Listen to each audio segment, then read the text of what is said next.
we're Mercurial mercenaries. What day is it? It's Saturday. Who said that? Who said it's Saturday? I did. Who's that? It's me, the Yogi Mug. Why do I do this with my teeth when you talk? And also, let's get this straight right now. Mugs, no matter how angry they are, can't talk. Yes, they can. No, they can't. Yes, they can. No, they can't. This is a coffee update because I might have mentioned it before, but my coffee machine broke. The one that I use with caffeinated and decaffeinated. But these things pollute the Mercurial number 6's environment. So once the machine broke, I moved on to caffeinated and decaffeinated. But what I've done now, I have a new machine. And because I've got a new machine that does real coffee, I wanted to get educated on what real coffee is all about. So I went to a real coffee shop, and I spoke to a man in the real coffee shop, and this man was educated. He was educated, nodding your head. He was educated. We went in there, we looked at some coffees. He went, no, you're looking at the wrong coffees. But he said it in a foreign accent. I can't do accents. Can I do accents? Absolutely no. Not. He said, no, stop looking at those coffees, even though I sell those coffees. Stop looking at those coffees. Look at these coffees. So I moved my gaze from here up to here, where there were a lot of jars similar to this one, all full of coffee beans. The problem was that all the jars full of coffee beans looked exactly the same. And the gent said to me, what sort of coffee are you after? And I then had to masquerade as someone who knew more than nothing, but I couldn't fake it to the point where I looked like I knew more than something. So I said, well, I'm after, coffee. And he said, well, do you want it strong or do you want it not so strong? And I said, I would like it, like that. I did that with my hand. And he went, well, so then when we got into the bit, which is the point of this video, this is me educating you with my lack of knowledge. They're nice little packages from the bag. He's lined the packages up in the bag, so they all come out. Look, I should show you what it was like before. We should do like a before and after. See, look. See that? So, which one did we start with? So he waved a jar full of Nicaraguan sheep, and it does say that. See that? In front of my nose, and he went, listen, like presenting it. And I went, yeah. And he went, yeah. And I went, yeah. It smelled like coffee. And it smelled nice. And I said, yeah, we'll have some of that. So he weighed some of that out. And then we said, well, perhaps we want some different beans. I thought I could be a bean maestro. So I said, give me some more beans for me to do that with. So he waved another jar in my face, under my nose. And this one was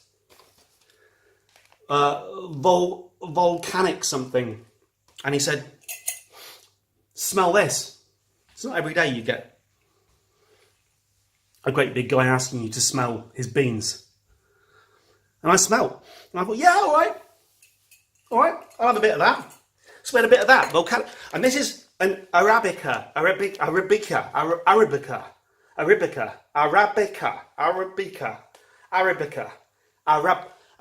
How do you pronounce it? Arabica. These are Arabica beans. And then we said to the gent, we said, hang on a second, these are Arabica beans, all these beans here are Arabica beans. What's so special about Arabica beans? And he said, well, nothing really. He said, when you go to Starbucks or Costa, they will proudly proclaim, like Julie Andrews at the top of the mountain in the film that I've never seen. Does she sing about Arabica beans at the top of the mountain in the film I've never seen? No. Let's piss all over that one. But They proclaim loudly, widely, they proclaim widely that 100% Arabica, 100%. And I said, why? What's the big deal about being 100% Arabica? And he said, well, look, the fact is there are two types of beans, mainly, I think he said. There's the Robusta bean, and there's the Arabica bean. And most places go with the Arabica because it's smooth and mild. And most people in this country are smooth and mild. However, the majority of the time, I don't necessarily feel smooth and mild. I said, what about the other bean? He had it on the top shelf, like porn in the 80s. And he said, these are the Robusta bean. I said, well, they must be inferior because Starbucks and Costa are constantly telling me that they have 100% Arabica. And he said, well, look, the Robusta bean is easier to grow.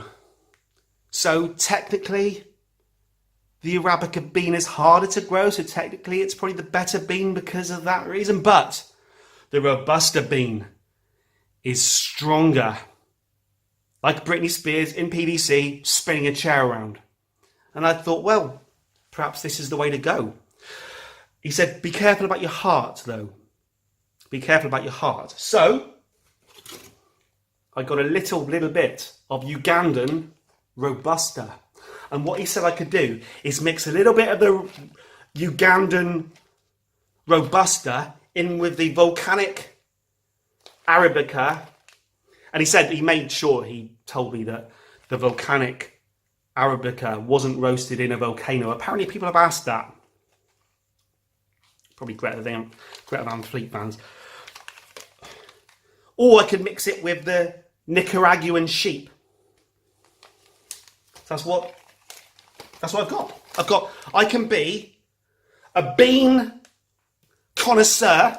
Once he saw that I was on a roll, I was standing here now with pouches full of his smelly beans. He thought, I can get this guy. I'm going to try and sell him civet poo beans.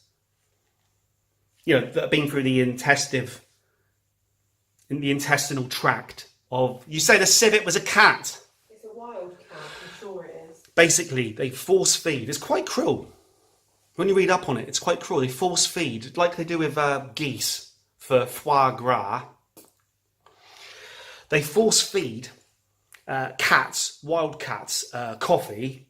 And then when they shit the coffee out, they sell it to Egypt for a large amount of money. And I said to the guy, I said, this coffee in this jar, he had it up there, it was £40 for 100 grams. I said, that coffee's worth more than gold, isn't it? Because I thought I'd read that somewhere. I thought I'd read that civet coffee was worth more today than gold. Unfortunately, he just shook his head and laughed. It was obviously not worth more than gold. I think he'd rather have a jar full of gold than a jar full of civet shit. So anyway, I left the coffee shop with these bags. I had a relationship with this man. Not sexually. And here I am today. And this has been a long introduction to the point. The point we're going to do now is we're going to make some coffee. Here we go. Get on with it, you fucking idiot! I'm going to have to beep a lot of what this cup is saying to me this morning. He's swearing unnecessarily, my mercenaries. Here we go. This is the important bit. We're going to roast, now we're going to grind. I can grind my beans. Right, okay, we're going to do this, right? We're going to do this. Don't know what you're smiling at. This isn't a laughing matter, this is important. This is my life. It's a life. Attenborough does things like life of the oceans and life in the trees and life when you're trying to stay in the trees while a bulldozer's running the trees over. I've got life behind a glass jug. Right, step number 1. Fill the coffee machine up with water. Put the jug underneath the thing. Like so. And then, this is the bit I forgot the other day. It's very important. Put the filter paper in the thingy-jig. And now, the beans. The choice of beans.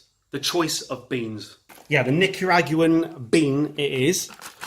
So let's just put some in. Don't really know what I'm doing, but I think let's have 1, 2, 3.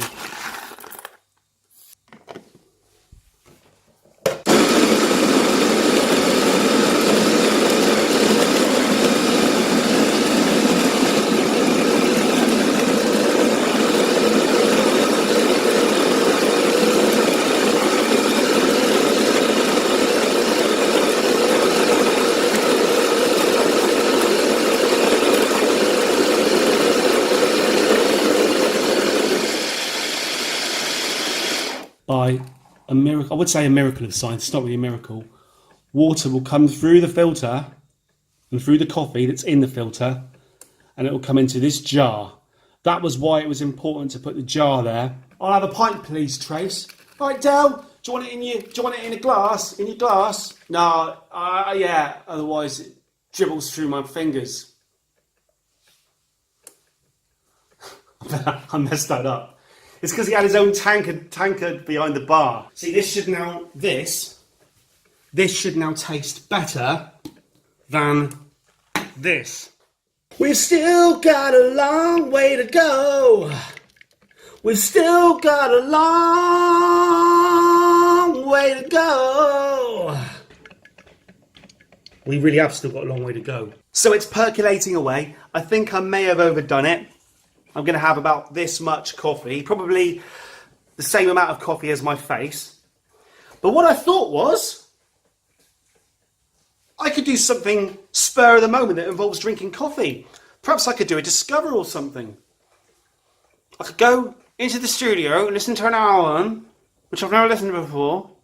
I could go and do that, and then I could go and do that, and I could spend the rest of the day editing the video and maybe post the video to you guys for you not to watch it. I've got my coffee and my vinyl records. My coffee and my vinyl records. Maybe I could do that. Maybe I could do that. We have reached the gurgling point. The vinegar stroke of coffee. No, don't pour hot. Actually, I'm not on camera, so I can just do the voice without trying to... No, don't pour hot cold. No, don't pour hot scalding water into my face. No, no. It's like the fly end of the fly, apart from no flies. Oh, look at that. Oh, no, it hurts, it hurts. Shut up, angry mug. Okay, this is the taste test for Nicaraguan, freshly ground beans, Nicaraguan freshly ground coffee from the Saturday show. Defunct mug. Tastes like coffee? It tastes like coffee.